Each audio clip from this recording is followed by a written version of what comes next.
वैष्णवीला तिची सासू, ननंद आणि सासरे राजेंद्र हगवणे तसेच दीर सुशील हगवणे तिला तिच्या बापाकडून 2 कोटी रुपयाच्या मागणीसाठी यांनी शारीरिक आणि मानसिक त्रास द्यायला सुरुवात केली।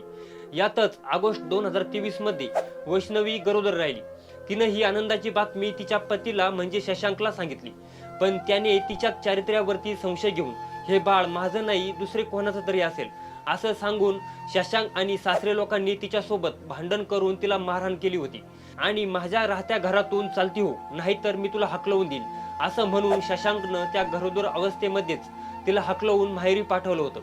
हगवणे कुटुंबियाकडून मानसिक आणि शारीरिक त्रास सहन न झाल्यानं गरोदर अवस्थेतच 27 नोव्हेंबर 2023 रोजी वैष्णवीनं या जाचाला कंटाळून रेड पॉइझन जेवणात घालून स्वतःचा जीव संपवण्याचा प्रयत्नही केला होता।